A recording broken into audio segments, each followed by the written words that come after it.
Hello friends, 17 जून की news items देख लेते हैं। द हिंदू न्यूज़पेपर से ये 11 न्यूज आइटम्स पिकअप की गई है, इनको डिटेल में डिस्कस करेंगे। पहली न्यूज आइटम है आधार मस्ट फॉर बैंक अकाउंट्स। तो अब गवर्नमेंट ने नई नोटिफिकेशन लाई है और इन्होंने prevention of money laundering maintenance of records rules 2005 इसको अमेंड किया है और अब कहा है कि कंपलसरी होगा कि अगर आप बैंक अकाउंट ओपन कर रहे हो तो आपको आधार नंबर प्रोवाइड करना होगा अलॉन्ग विथ पैन नंबर। तो ये कंपलसरी हो जाएगा। इवन अगर आप ट्रांजैक्शन कर रहे हो 50,000 या उससे ज्यादा का, तो आधार नंबर बताना जरूरी है। अगर एक ट्रांजैक्शन नहीं मल्टीपल ट्रांजैक्शन है पर ये कनेक्टेड ट्रांजैक्शन ऑफ 50,000 और मोर, तो उन केसेस में भी आधार नंबर बताना कंपलसरी होगा। तो ये प्रोविजंस लाए गए हैं। इवन अगर foreign international money transfer operation किए जा रहे हैं तो भी ये मैंडेटरी होगा। नॉट जस्ट ये, इवन स्मॉल अकाउंट जो है जो ओपन कर किए जा सकते हैं विदाउट ऑफिशियल केवाईसी डॉक्यूमेंट्स, तो ये नो या कस्टमर डॉक्यूमेंट्स के बगैर भी ये स्मॉल अकाउंट्स ओपन किए जा सकते हैं। उनके ऊपर भी कंडीशंस लाई गई है कि ऐसे अकाउंट सिर्फ उन्हीं बैंक्स में खोले जा सकते हैं, बैंक ब्रांचेस में, जहाँ पे कोर बैंकिंग सोल्यूशंस है या जहाँ पे मैनुअली मॉनिटर करना पॉसिबल है। क्योंकि ये जो अकाउंट्स है स्मॉल अकाउंट्स, इनके अंदर फॉरेन रेमिटेंसेस क्रेडिट नहीं होने चाहिए और इसमें जो लिमिट्स है मंथली और एनुअल ट्रांजेक्शन और बैलेंस की लिमिट्स वो ब्रीच नहीं होनी चाहिए, तो वो चेक करना जरूरी होगा। तो ये भी प्रोविजन लाया गया है। तो ये आधार पैन लिंकेज का केस ऑलरेडी सुप्रीम कोर्ट के सामने चल रहा है और सुप्रीम कोर्ट ने 9 जून को यहाँ पे रूलिंग दी कि पैन और आधार लिंकेज जो है ये गवर्नमेंट ये प्रोवाइड कर सकती है कि ये ऐसा करना होगा। लेकिन जिनके पैन आधार से लिंक्ड नहीं है, क्योंकि डेडलाइन दी जाइए 1 जुलाई की, तो 1 जुलाई तक आधार पैन लिंकेज मैंडेटरी है। उसके बाद आपको आधार पैन लिंकेज करना होगा, नहीं तो गवर्नमेंट ने कहा आपका पैन इनवैलिडेट किया जाएगा। तो सुप्रीम कोर्ट ने कहा है नहीं, पैन इनवैलिडेट नहीं किया जा सकता, आप करो, आधार पैन लिंकेज करना होगा। तो ये सुप्रीम कोर्ट का रूलिंग है फिलहाल। लेकिन अब गवर्नमेंट ने कहा है कि बैंक अकाउंट्स ओपन करने के लिए आपको पैन भी चाहिएगा, आधार भी चाहिएगा, तो पैन आधार लिंकेज आपको करना ही होगा। तो वही है, यहाँ पे मैंडेटरी प्रोविजन लाया गया है। तो ये डिटेल्स दी गई है फिलहाल के जो नोटिफिकेशन में अमेंडमेंट्स किए गए उसकी। फिर अगला न्यूज आइटम है Swiss ratify pact on information sharing. तो स्विट्जरलैंड ने automatic exchange of foreign account information AEOI ये एग्रीमेंट रैटिफाई किया है इंडिया के साथ भी और 40 अदर कंट्रीज के साथ भी। तो इसके अंदर जो है automatic financial account information exchange होगा, तो इमीडिएट शेयरिंग होगी डिटेल्स की, क्योंकि ब्लैक मनी रिलेटेड केसेस में आपको टैक्स डिटेल्स चाहिए होती है, तो ये सारी डिटेल्स यहाँ पे प्रोवाइड की जाएगी। लेकिन स्विट्जरलैंड ने कहा है हम कॉन्फिडेंशियलिटी और डेटा सिक्योरिटी को भी हम फॉलो करेंगे। तो स्विट्जरलैंड मानी जाती है एज अ टैक्स हेवन।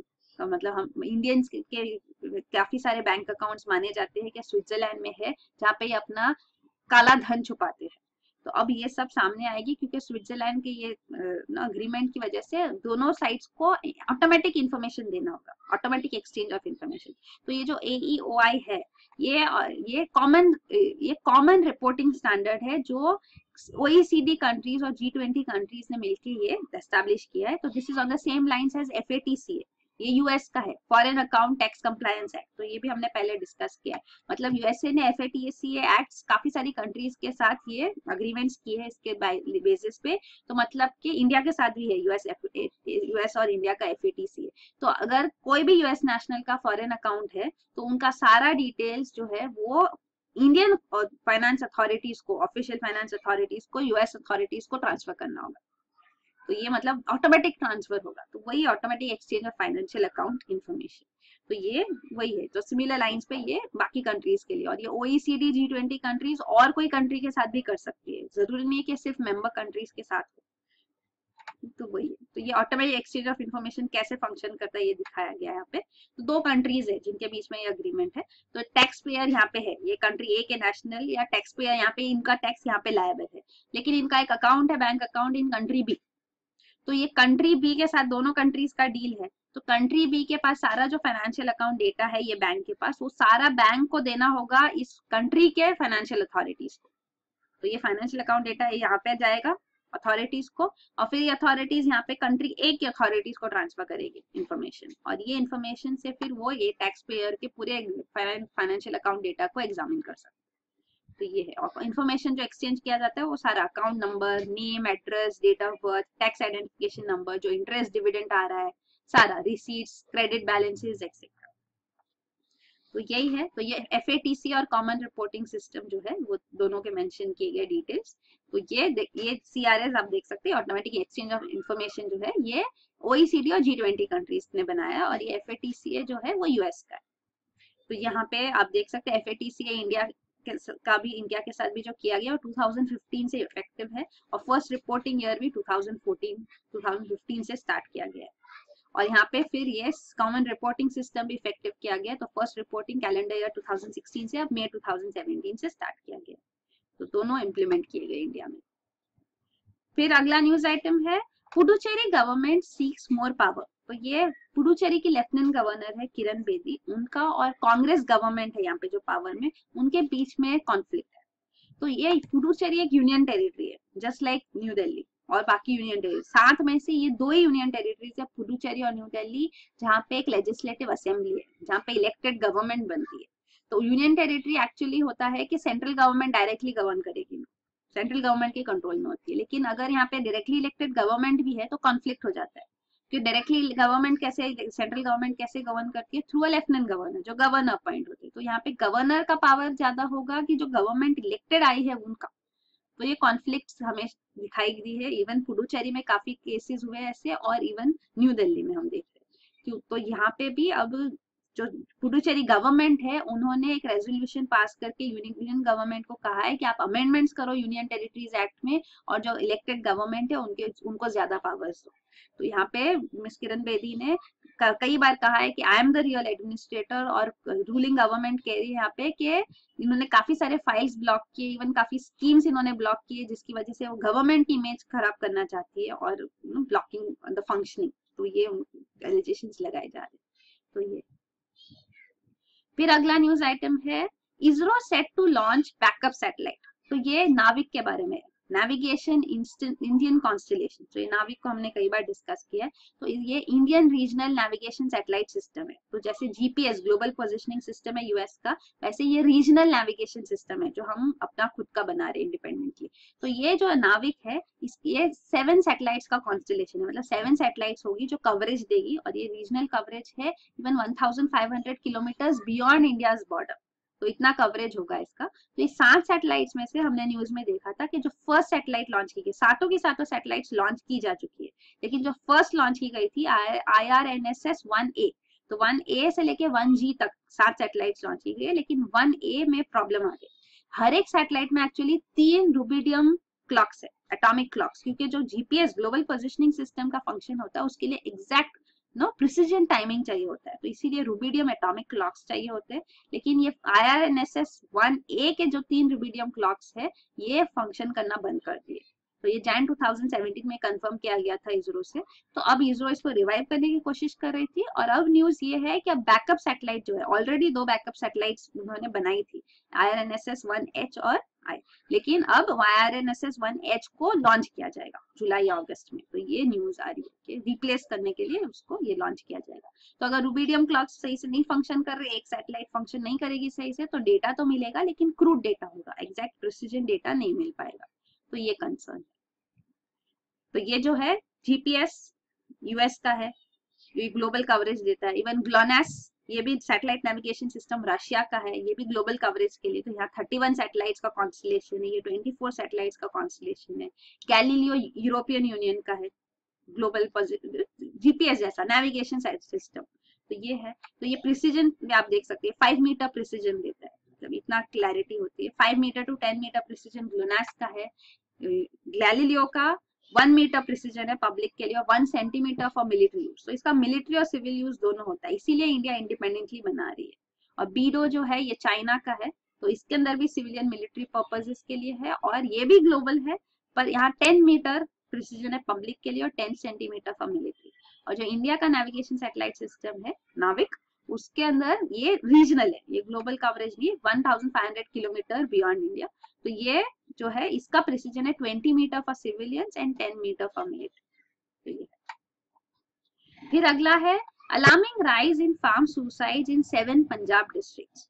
तो ये एक स्टडी कंडक्ट की गई है और इसमें सामने आया है कि पंजाब में सुसाइड्स काफी इंक्रीज हुए over a period of time, और मेजोरिटी ऑफ द सुसाइड जो है 90.23% ये डेट की वजह से हो रहे, कर्जे की वजह से हो रहे, और इसमें से सबसे ज्यादा फार्मर्स जो है वो स्मॉल एंड मार्जिनल फार्मर्स है, और काफी यंग और मिडिल एज ग्रुप के फार्मर्स है जिन्होंने ये सुसाइड कमिट किया है।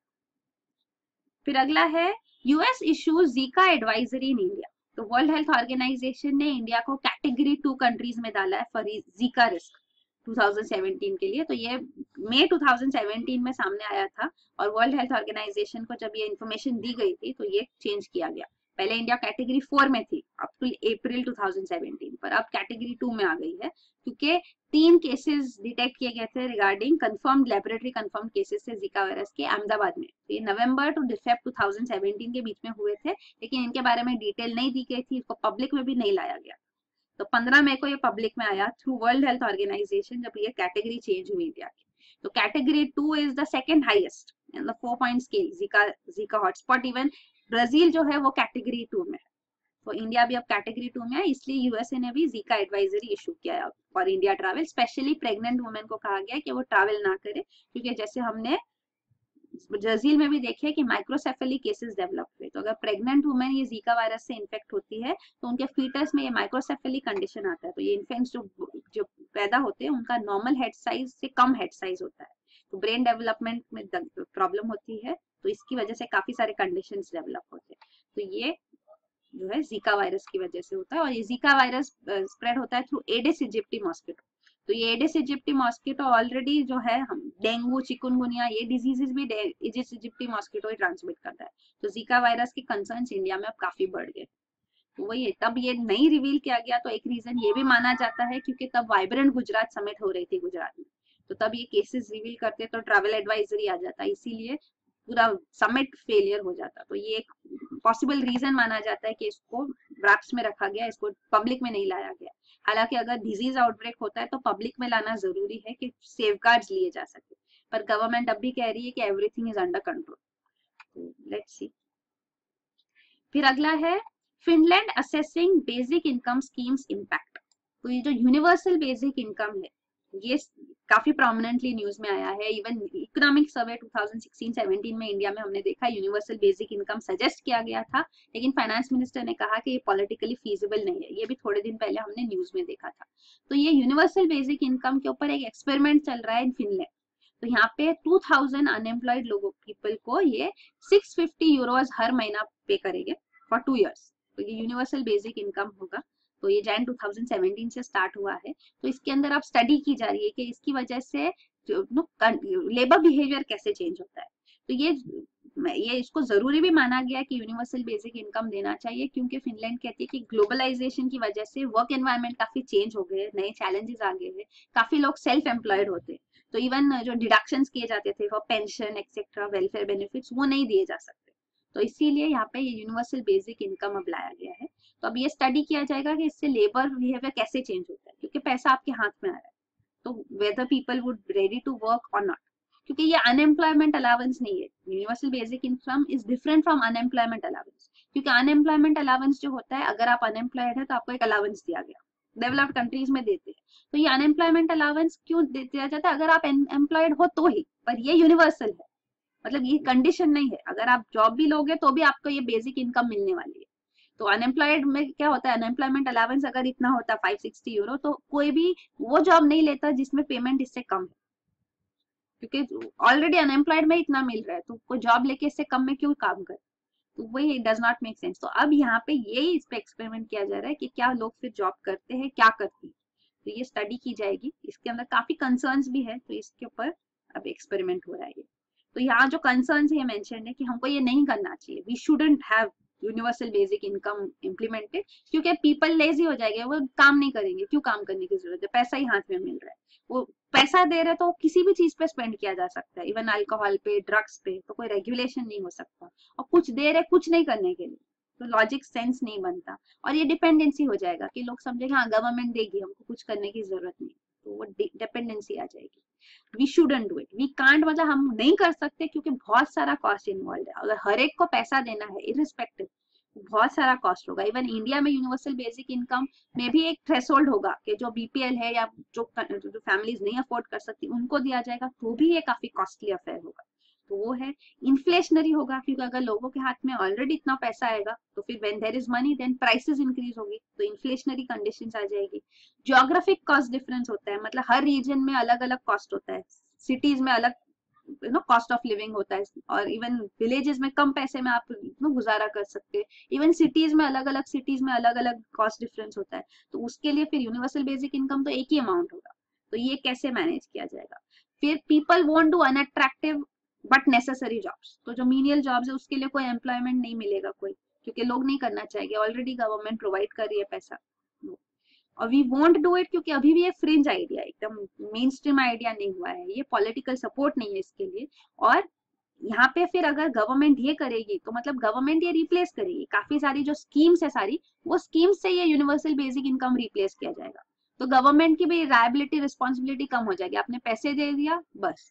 तो जो स्कीम्स होती है तो उसमें प्रोविजन किया जाता है, अगर फ्री फूड दे रहे हैं तो फूड प्रोवाइड किया जाता है, तो अगर फूड प्राइसेस इंक्रीज भी हो गए तो गवर्नमेंट तो पैसा देके ही अपना काम खत्म करेगी।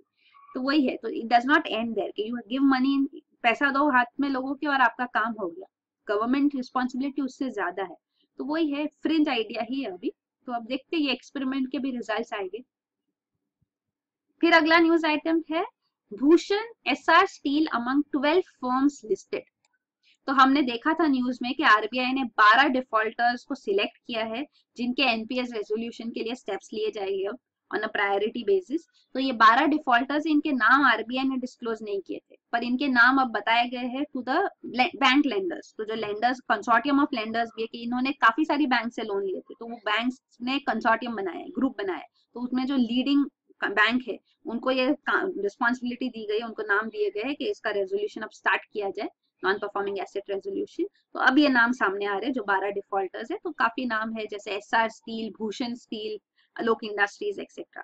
तो अब ये कंसर्न ये है कि ये जो एनपीएस है इनके, एनपीएस का हर एक का एनपीए 5000 करोड़ से ज्यादा है, और ये जो है एनपीए, टोटल एनपीए इनका है 12 डिफॉल्टर्स का 7 लाख करोड़ है, and this is 25% of total NPS in the banking system in India.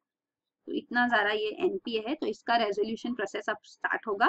तो सेंट्रल बैंक ने कहा है लेंडर्स को, ये बैंक्स को, कि आप फाइल करो बैंक्रप्सी प्रोसीडिंग्स के लिए क्विक बेसिस ना, 15 दिन में इनिशिएट करना है, फर्स्ट 6 के लिए जो 6 लार्जेस्ट बोरोवर्स है, बाकी के लिए 6 के लिए 30 दिन में ये इनिशिएट करना है।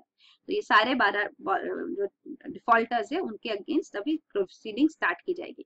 तो ये केस एडमिट किया जाएगा in the national company law tribunal. तो ये इंसॉल्वेंसी एंड बैंक्रप्सी कोड 2016 में एस्टैब्लिश किया गया है। तो नेशनल कंपनी लॉ ट्रिब्यूनल है, national company law appellate tribunal भी है, इवन फॉर इंडिविजुअल्स, ये कंपनीज के लिए, कंपनीज जब बैंक्रप्ट होती है, इंसॉल्वेंसी केस होगा तो यहाँ होगा इंसॉल्वेंसी रेजोल्यूशन, और अगर इंडिविजुअल है या पार्टनरशिप है तो डेट रिकवरी ट्रिब्यूनल है, तो वो डेट रिकवरी एपेलेट ट्रिब्यूनल, तो वहां पे केस होगा।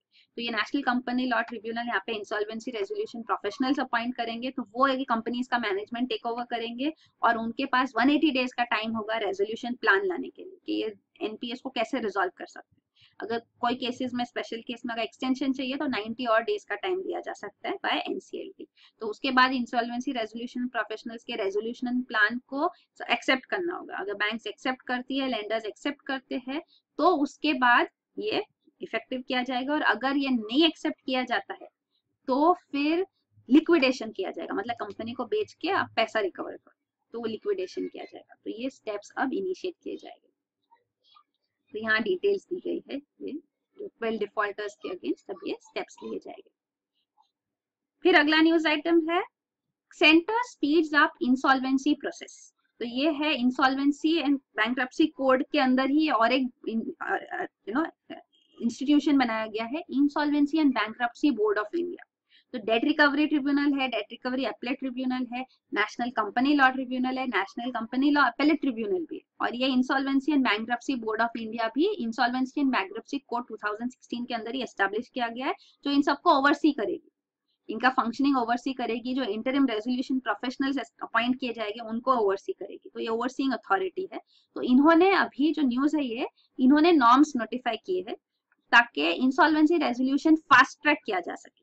तो फास्ट ट्रैक किसके लिए, स्मॉल कंपनीज के लिए, स्टार्टअप्स के लिए, अनलिस्टेड कंपनीज है जो, तो ये जो कंपनीज है इनका अगर टोटल एसेट 1 करोड़ से कम है, 1 करोड़ या उससे कम, 1 करोड़ से ज्यादा नहीं हो सकता है, तो उन केसेस में ये फास्ट ट्रैक बेसिस पे रिजॉल्व किया जा सकता है। ये provision already insolvency and bankruptcy code में है, तो इनका जो इंसॉल्वेंसी केस है वो 90 डेज में कंप्लीट होना चाहिए। हमने पहले देखा ये 12 बिग डिफॉल्टर्स के लिए प्रीवियस न्यूज में, ये 180 डेज में रिजॉल्व होगा, ये फास्ट ट्रैक बेसिस पे होगा, 90 डेज में रिजॉल्व होगा। और एक्सटेंशन वहां 90 डेज का था, यहाँ पे एक्सटेंशन 45 डेज का इन सम केसेस दिया जा सकता है। तो अब ये इनिशिएट किया जाएगा फास्ट ट्रैक प्रोसेस, तो उसके लिए नॉर्म्स नोटिफाई किए गए, तो वो न्यूज है। तो यहाँ पे जो इंसॉल्वेंसी के लिए कॉर्पोरेट डेप्टर भी इनिशिएट कर सकता है प्रोसीडिंग्स, या क्रेडिटर जिन्होंने लोन दिया है या जिन्होंने लोन लिया है, कोई भी कर सकता है इनिशिएट। तो ये जो है इनको प्रूफ देना होगा कि डिफॉल्ट है, तो उसके बेसिस पे adjudicating authority fast track process initiate करेगी। तो इंटरिम रेजोल्यूशन प्रोफेशनल्स अपॉइंट किए जाएंगे और फिर ये इनिशिएट किया जाएगा। तो मतलब अगर स्टार्टअप फर्म नहीं फंक्शन कर पा रही है तो क्विकली वो रैप अप भी की जा सके, इसके लिए ये प्रोविजंस लाए गए हैं। इंडिया का रैंक जो है वो वर्ल्ड बैंक की ease of doing business report में काफी लो है। आपने ease of doing business report भी कई बार देखा है, तो यहाँ पे 10 कंडीशंस है, पैरामीटर्स है, on the basis of which ranking दी जाती है। तो उन 10 में से एक है रिजॉल्विंग इंसॉल्वेंसी, तो इसमें भी हमारा रैंक 136 है आउट ऑफ 190 कंट्रीज इस पैरामीटर पे। तो हम इसको भी इम्प्रूव करना चाहते हैं, इसलिए ये रिजॉल्विंग इंसॉल्वेंसी को भी हम फास्ट ट्रैक करना चाहते हैं। तो अब ये स्टेप्स लिए जा रहे हैं। तो वही यहाँ पे मेंशन किया गया इंसॉल्वेंसी एंड बैंक्रप्सी कोड के बारे में। तो ये कोड पार्लियामेंट ने पास किया, ये मनी बिल पास किया गया था। तो यहाँ टाइम बाउंड इंसॉल्वेंसी रेजोल्यूशन किया जाएगा, बैंक्रप्सी रेजोल्यूशन, और ये आप देख सकते हैं 180 डेज में, पहले ये 4 साल तक लगता है इंसॉल्वेंसी रिजॉल्व करने के लिए। और ये आप देख सकते हैं इन सम केसेस स्टार्टअप्स के लिए क्विक एग्जिट भी पॉसिबल किया जा सकता है। फिर अगला है फोटोसिंथेसिस में help treat heart disease study.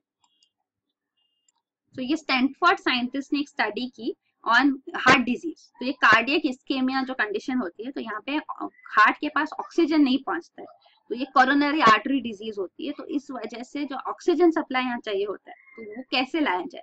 तो यहाँ पे साइंटिस्ट ने एक्सपेरिमेंट किया कि कार्बन डाइऑक्साइड अवेलेबल है, और हमको पता है प्लांट्स फोटोसिंथेसिस में कार्बन डाइऑक्साइड एब्जॉर्ब करके ऑक्सीजन रिलीज करते।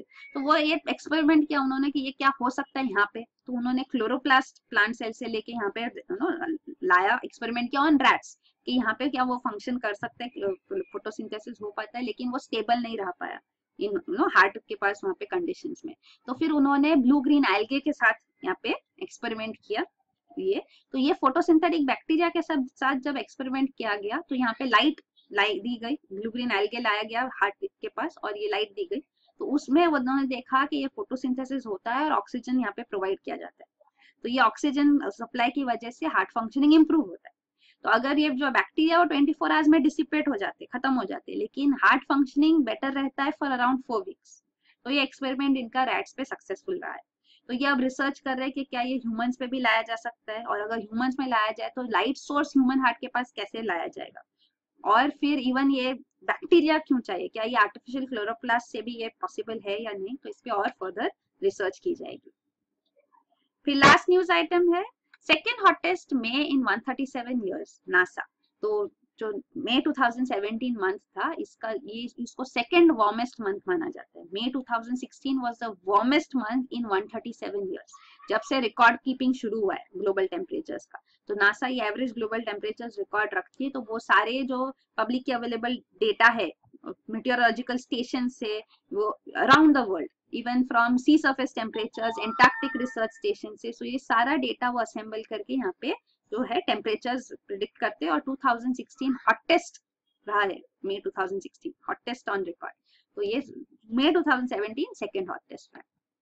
तो यही है न्यूज आइटम्स। Thank you.